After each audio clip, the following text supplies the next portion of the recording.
Na parte de quinta-feira, promessas e promessas. Deus fez promessas, Israel fez promessas, só que Deus cumpre as promessas. Mas Israel não cumpriu as promessas que ele fez. Queridos, quando Israel fez as promessas para Deus, de obedecer, de fazer tudo o que Deus tinha mandado, Israel estava se achando capaz. Israel estava se achando todo suficiente para cumprir com tudo o que Deus havia pedido. E Deus permitiu que eles caíssem, Deus permitiu que eles quebrassem a cara, porque quando eles desobedeceram, eles se sentiram realmente perdidos. Tanto é que Moisés intercedeu por eles. Queridos, Deus permitiu que Israel, por algum tempo, pensasse que eles poderiam realmente cumprir com tudo que Deus havia pedido. Deus queria ensinar uma lição para Israel ali no Sinai, que o ser humano é incapaz de obedecer, que o ser humano não tem forças para obedecer. Eles são salvos pela graça, pela misericórdia de Deus.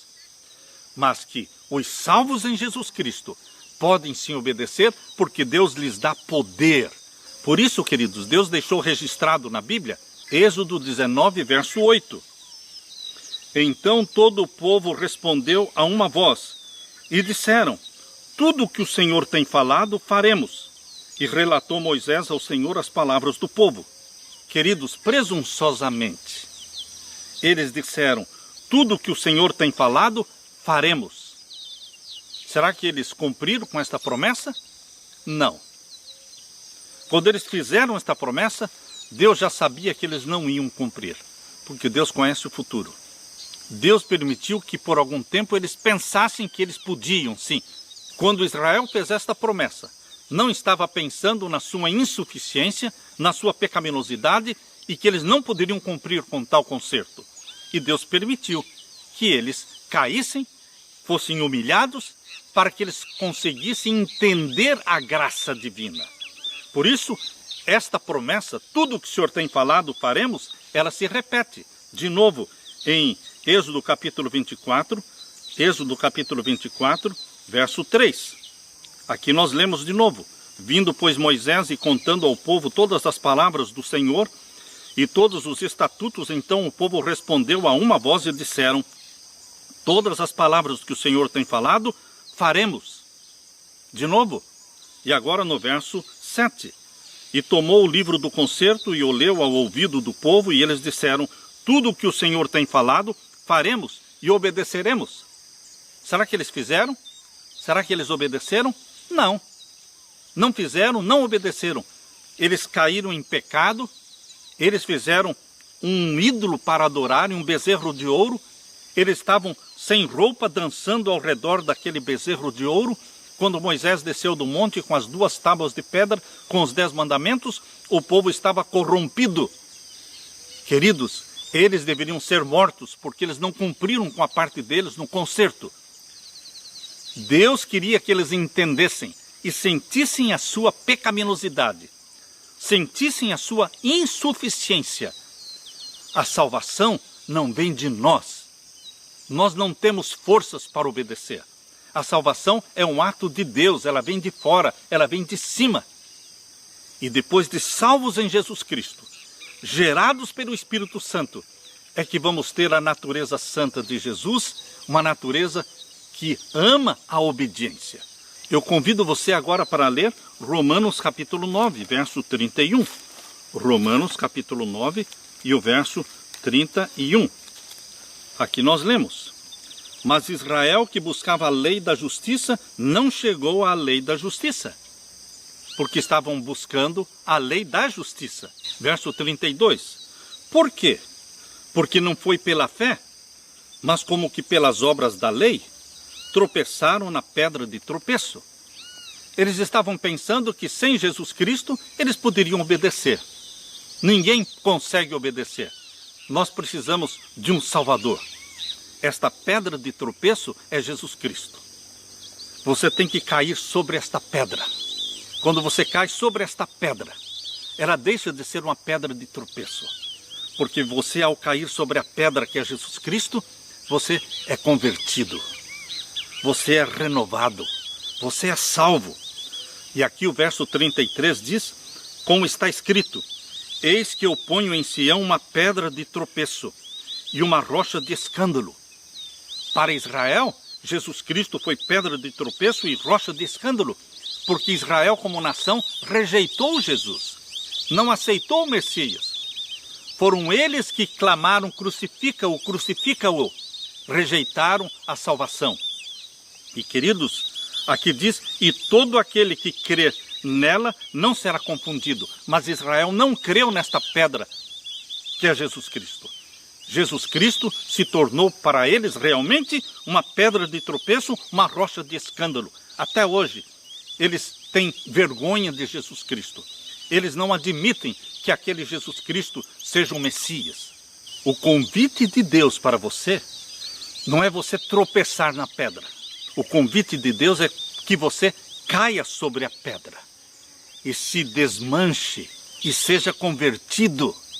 Cair sobre a pedra significa salvação, renovação. Abra sua Bíblia também em Romanos capítulo 10 e o verso 3. Portanto, não conhecendo a justiça de Deus, Israel não conheceu a justiça de Deus, e procurando estabelecer a sua própria justiça, não se sujeitaram à justiça de Deus. Agora leia também Hebreus capítulo 4. Hebreus capítulo 4 e os versos 1 e 2. Temamos, pois, que, porventura deixada a promessa de entrar no seu repouso, pareça que algum de vós fica para trás, porque também a nós foram pregadas as boas novas, como a eles. Mas a palavra da pregação nada lhes aproveitou, porquanto não estava misturada com a fé naqueles que a ouviram. O Israel do Antigo Testamento, mesmo quando eles faziam aqueles sacrifícios, eles estavam fazendo aquilo pensando em salvação pelas obras, entendendo que trazendo um cordeiro e matando e sacrificando o cordeiro, eles estavam perdoados, estavam salvos. Mas eles não estavam vendo naquele cordeiro o Filho de Deus. Eles não estavam exercendo fé naquele símbolo provido por Deus. Eles estavam fazendo aquilo pensando em salvação pelas obras. Queridos, é possível que, mesmo agora no Novo Testamento, mesmo agora no tempo do novo concerto, muitos ainda estejam se enganando com a salvação pelas obras. Não é a obediência aos mandamentos, não é a devolução do dízimo, não é o não comer isso, não beber aquilo, não é a guarda do sábado. Queridos, tudo isso faz parte da vida dos filhos de Deus. Mas a salvação não é através destas obras. A salvação é pelo Cordeiro de Deus. Nós temos que ir ao Monte do Calvário. Nós temos que nos aproximar da cruz de Cristo. Nós temos que nos apropriar do sangue que ali foi derramado. E pelo sangue de Jesus Cristo, nós somos perdoados e purificados. Jesus Cristo nos gera através do Espírito Santo. Somos gerados como filhos e filhas. E então vem a lei de Deus sendo implantada na sua vida, escrita na sua mente e no seu coração. Lembre-se, a lei de Deus, a santa lei de Deus, ela estava no santuário da terra, ela está no santuário do céu. Mas nunca a lei de Deus foi colocada no pátio. Você entra para a salvação, você se torna filho de Deus no pátio, quando você abraça Jesus como Salvador, e ali não está a lei está lá no Santíssimo. Para todos os que se tornaram filhos e filhas de Deus, e agora gerados pelo Espírito Santo, Deus então mostra e revela para eles a lei. A lei para os salvos é prazer, é alegria, não é peso, não é fardo, não é angústia, mas a lei para os salvos em Jesus Cristo é prazer. A obediência é um prazer. Por isso que lá em na primeira carta de João, capítulo 5, diz que a lei de Deus não é pesada. Abra sua Bíblia, na primeira carta de João, capítulo 5 e o verso 2 e 3. Nisto conhecemos que amamos os filhos de Deus quando amamos a Deus e guardamos os seus mandamentos.